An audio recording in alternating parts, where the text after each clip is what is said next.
They say that Jesus died for our sins. That's where the trouble begins. A life of shame was to be my fate. But if he were here today, I'm sure that he'd like to say a word or two to set the record straight. He'd say we are born innocent. Surely we are heaven sent. And all that talk about fire and hell, well, it's just a little bitty fairy tale. 'Cause if you read between the lines, you'll find the truth and it will blow your mind. You see, like me, you truly are divine.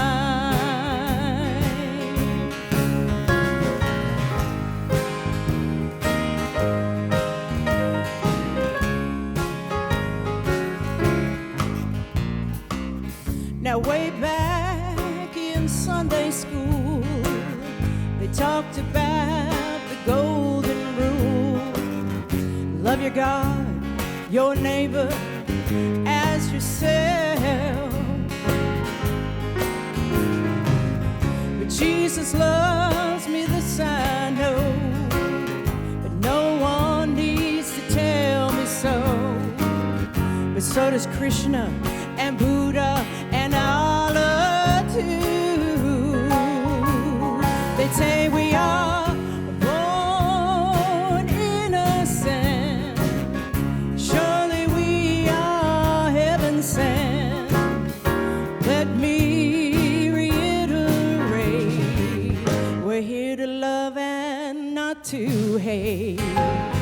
'Cause if you look deep inside, you'll find the truth and it will blow your mind. You see, like me, you truly are divine. Come on, Rod, play a little honky tonk.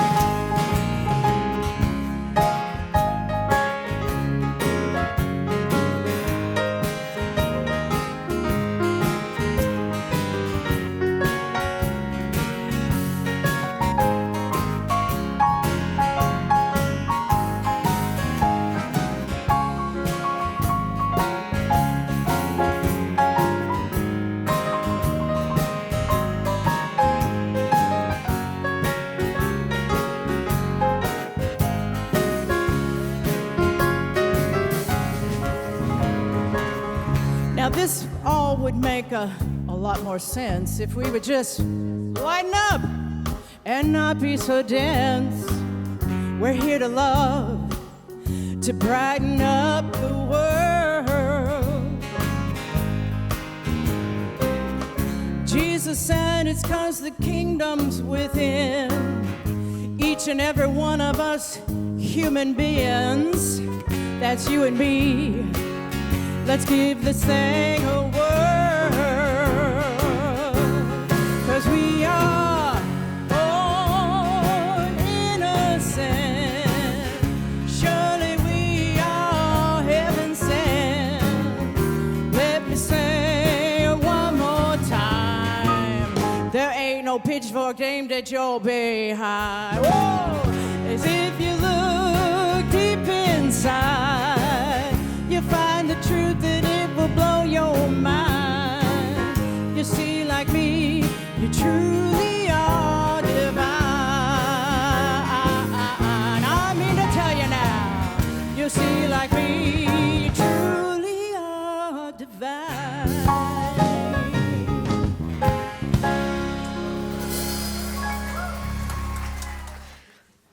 So my talk title is Using Ancient Symbolism to Transform Your Life.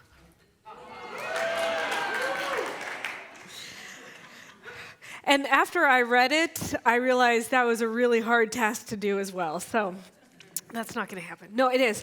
What I do whenever I'm doing the talk titles, so we pick the talk titles way in advance of actually writing our talks. And what I do is I pick the book of the month and I scroll through it and I find a really cool title that's in the book of the month so I can tie it all together. And that was one of the titles in Thou Art That from Joseph Campbell, using ancient symbolism to transform your life. And then I read the chapter and I was like, oh no, I can't write a talk about this. So I invented my own talk about my own favorite symbolism talks. So here you go. You're going to hear 3 stories. And those 3 stories are about the end of times. Dun, dun, dun. One thing I've noticed is that from every start, there is an ending.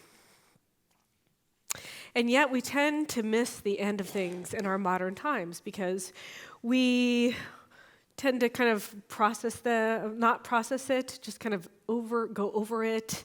We avoid death. We avoid final moments. We hate endings as a whole in society and don't really look at them. We're like, let's just get to the beginning because the ending is like over and done. I want to talk about new beginnings. But you have to have the ending in order to have the beginning. And most of us are not conscious of the space in between. There's kind of like, there's a period of ending and there's a little spaciousness and then there's the beginning. And here we are at the end of the year. Last Sunday of the year, last Sunday of the decade. It's a big ending. And I know that understanding how to end things gives us the ability to process things and move forward. If we can't close the loop or we can't let go, then all of our energies get tied up in the past and we can't move forward. Joseph Campbell said there are 2 aspects of life. One is the cyclical, beginnings, middles, and endings. This is what the hero's journey is based on. You go off on an adventure, you fight the evil, challenging characters, you learn new things, and then you come back a new person to where you started. And it's a cycle. And we have the seasons of life. It's a cycle. So it's a cyclical thing, but it happens. Things die, things are reborn, things die again. Ernest Holmes said, "The search of every man is the discovery of himself. He doesn't know it. The search of every man is something that will make him whole." So the idea that the hero's journey, you go out in the world and the something at the very end makes you whole. And here in our teaching, we don't teach that thing out there makes you whole. We teach that we're already whole, but we're just awakening to it. We're discovering it. So the journey awakens us to what we already are. The second aspect of life that Joseph Campbell talks about is the eternal. The thing about the eternal is the cyclical and the eternal are happening simultaneously. They're both sides of the same coin, this thing that we call life. It's also a paradox because how can you have an ending and have something that's eternal at the same time? But that's the paradox. Again, 2 sides of the same coin. Can we hold both of these sides and see them as the one thing? Can we hold that paradox of life, knowing that we are eternal and knowing that there are endings at the same time? I think that is spiritual mastery when we can do that.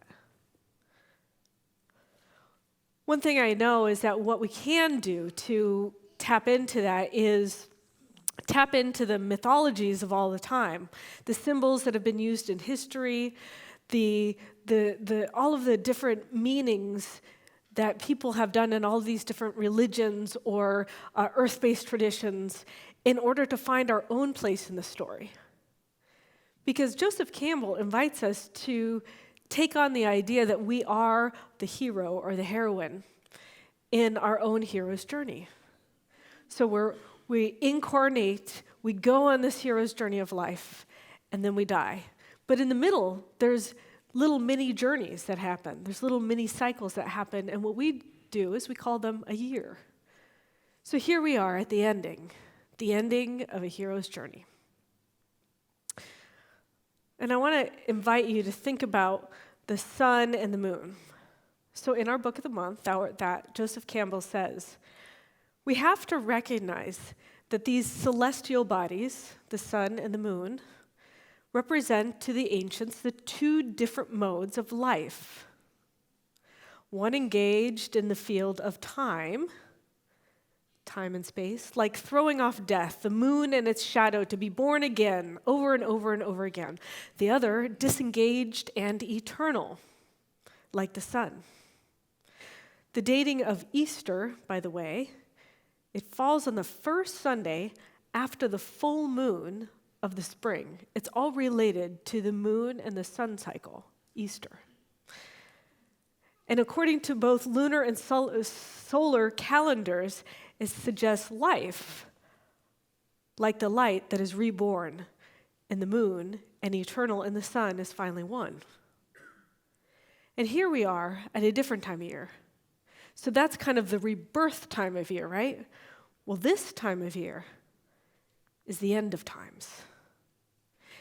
We had the solstice, which was the darkest night of the year, the longest night. And right after the solstice, on December 26th, we had the new moon. The new moon is the end. It is the place where you can't see the moon. It's completely covered because it's completely gone out of our sight. And it's a time when we focus on endings.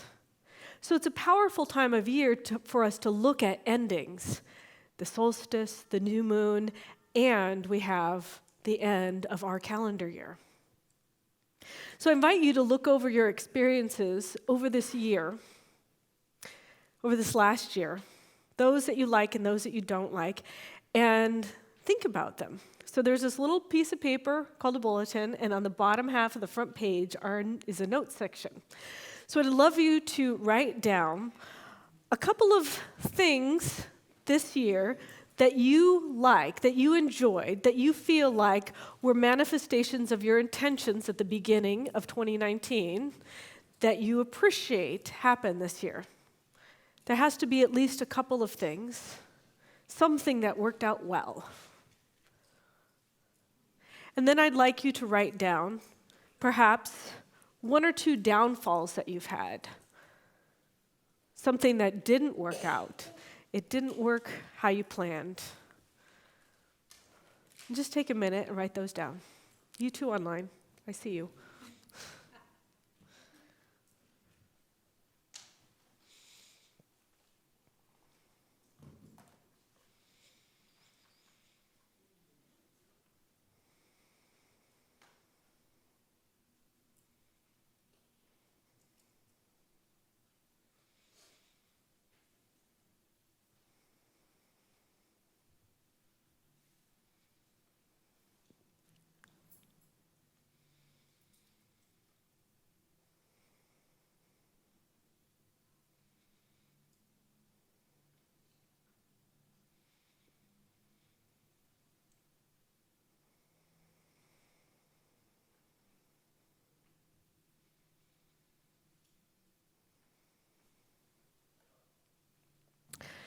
Now, with a couple of things that did work, I'd like you to think about what qualities you brought forth that caused them to work.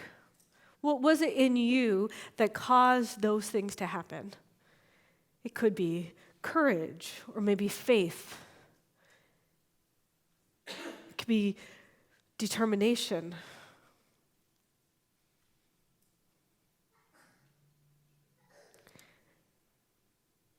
And I'd like you to carry those things into this new year.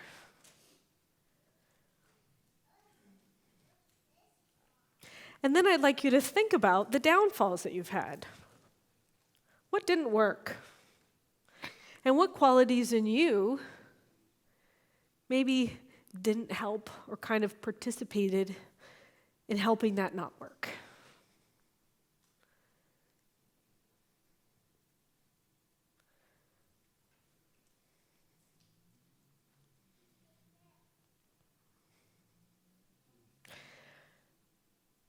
And I'd like you to take this time of year as an opportunity to release those qualities, to let those things go, fully, freely, and completely. So I'm going to tell you 3 stories that should help you out with that. The first story is called The Parable of the Twins. This is a story that I love to read at funerals and memorials. It's one of my favorite stories. Once upon a time, twin babies were conceived in the same womb. Weeks passed and the twins developed. As their awareness grew, they laughed for joy. Isn't it great that we were conceived? Isn't it great that we are alive? Together, the twins explored their world. When they found their mother's cord that gave them life, they sang for joy. How great is our mother's love that she shares her own life with us.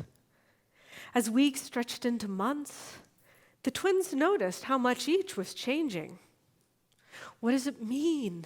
Asked the one. It means that our stay in this world is drawing to an end, said the other. But I don't want to go, said the one. I want to stay here always. But we have no choice, said the other. But maybe, just maybe, there's life after birth.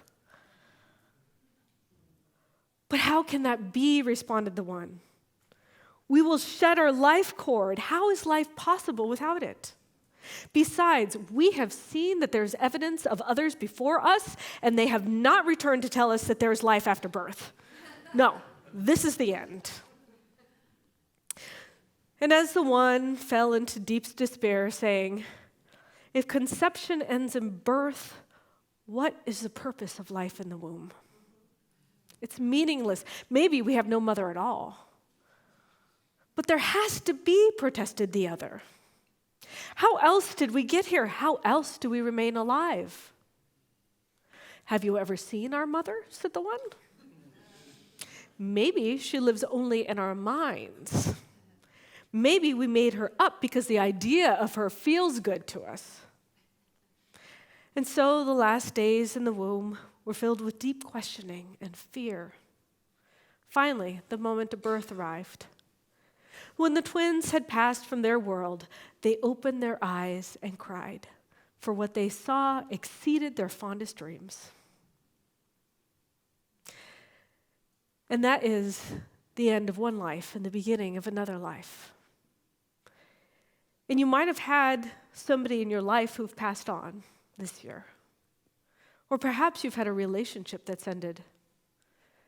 Or perhaps you've had something else that's ended.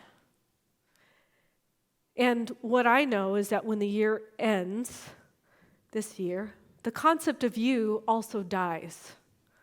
When somebody dies in your life, the concept of you also dies. However, you get to create intentionally who the new you is. And so you can use this as an opportunity to truly let go, to symbolically let go, but also let go of what once was in order to step into the new year freshly anew. We should think about all the endings we're leaving behind. We can give them up and let them go as if they're gifts, like we're giving these gifts away. We can willingly release them like they're our sacrifice. We can honor them and give thanks for them and offer them a beautiful passing.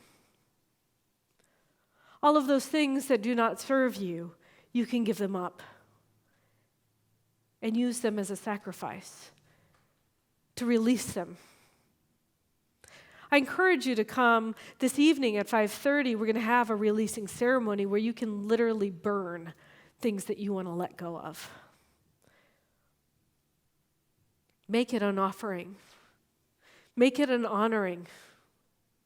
Make it something that's meaningful and worthwhile and worthy. The next story I'm going to tell you about is Kali. Now, Kali is one of my favorite Hindu goddesses. So in Hinduism is not a I don't even know the word, is a monotheistic religion. I don't know the other word. The opposite of monotheistic. Multi? Poly. Yeah. So people think that Hinduism is polytheistic. It's really monotheistic. And what that means is there is one divine energy, essence, creator that created all that is in Hinduism. However, in Hinduism, they have the facets, the different ways that the divine shows up, represented as these gods and goddesses. And then they have stories about them to kind of illustrate how the world works so people can get it at a deep level. Now, I love Kali because she's the Hindu goddess of death and time. Now, doesn't that seem fun? Okay, let me tell you some more. She embodies Shakti, which is feminine energy, creativity, and fertility. Isn't it interesting that the goddess of death is also the goddess of creativity and fertility? Have you ever noticed that sometimes in our darkest times, the most amazing things come forth? Or when something ends, a new beginning is even better. She is most often represented in art as a fearful fighting figure with a necklace of heads, a skirt of arms, and she's brandishing a sword dripping with blood, and she's holding a cut-off head. Welcome to Sunday service. Her two right hands make the mudras of fearlessness and blessing. Her disheveled hair represents the metaphysical mystery of death that encircles her life.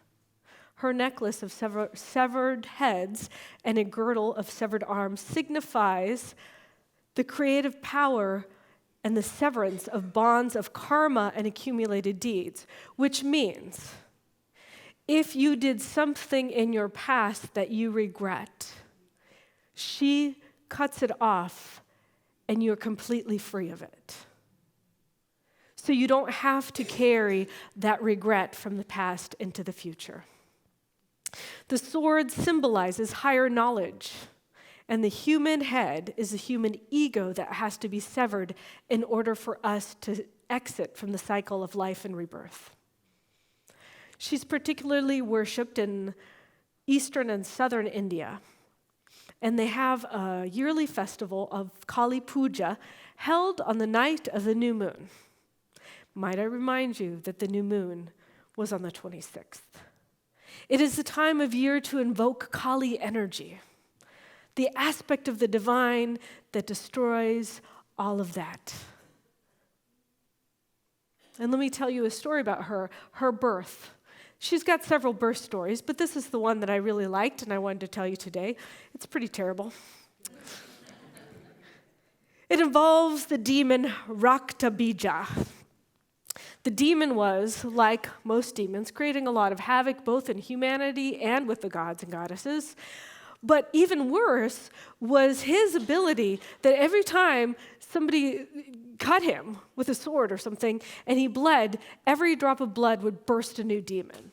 So he was really, really hard to get a hold of because they'd try and do things with him and he'd just birth hordes of demons everywhere.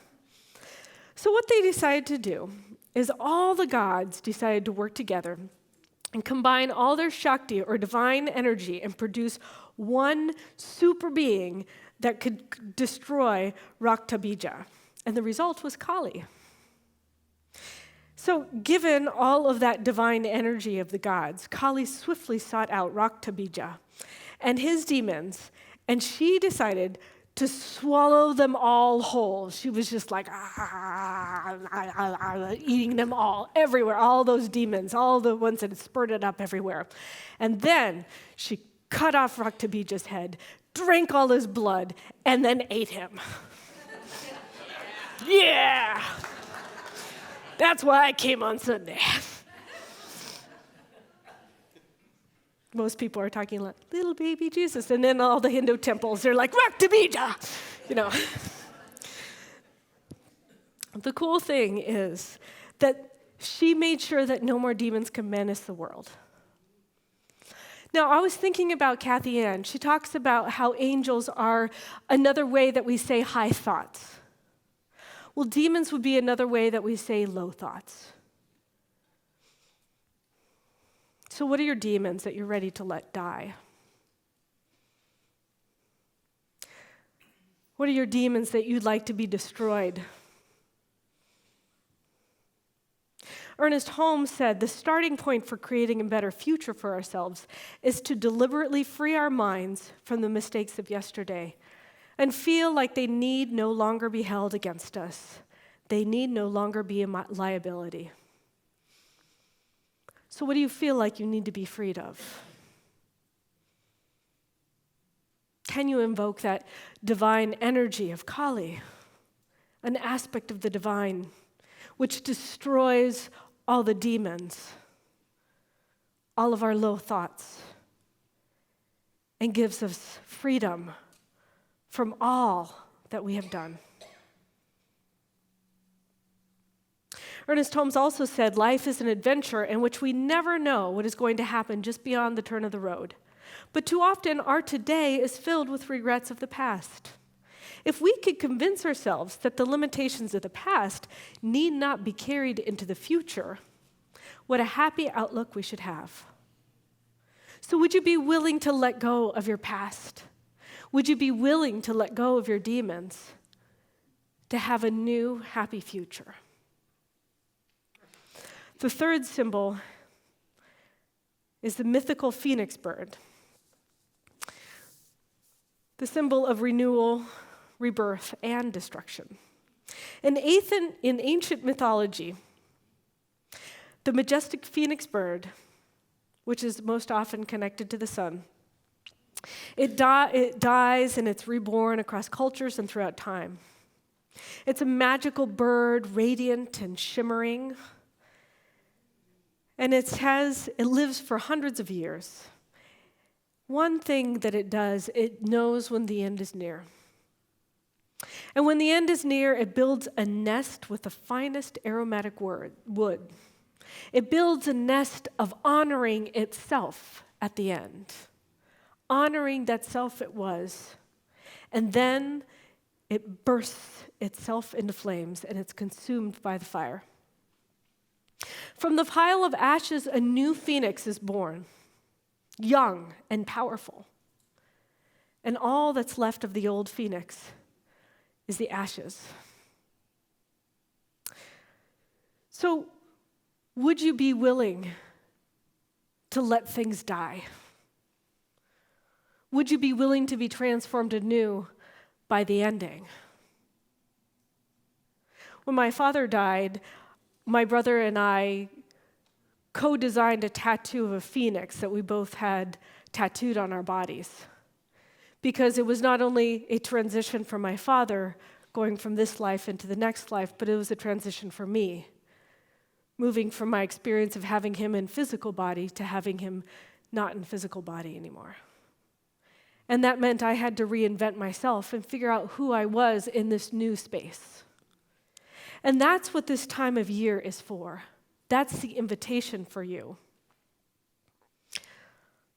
I invite you to consider what is ending in your life. What are you willing to let go of? What demons would you like destroyed? And I invite you to write those down.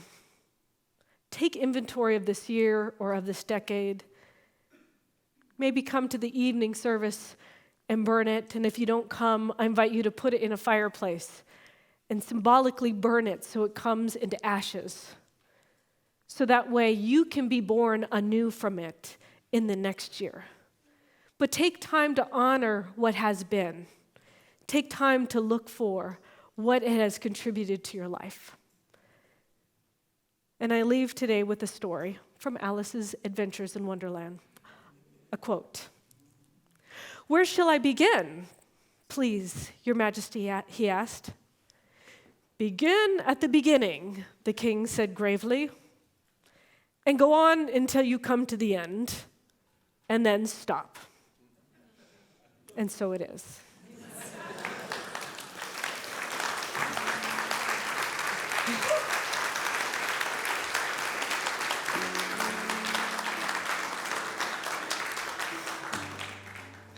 Let's pray.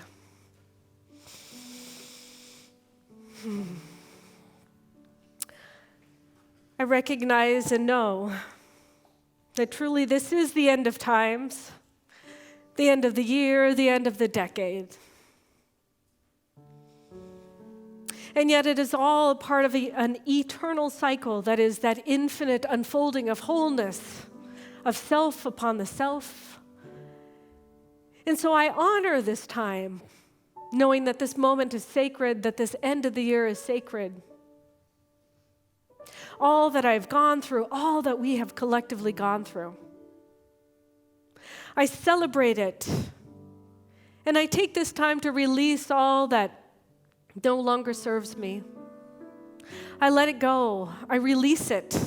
And I invoke the Kali energy to destroy and uncreate all of that regret, sadness. I know and claim forgiveness within myself. And I know that the infinite energy of love, that God itself, the great creator, never held anything against me. Always saw me as innocent, as pure, as love, as whole. And so I recognize and claim that that wholeness is reawakened within me right here and now. Is reawakened within each and every person here, each and every person watching online, that they are awakened to the truth of their beingness, and that it is filled with a freedom, a light, a love, a renewal from the ashes.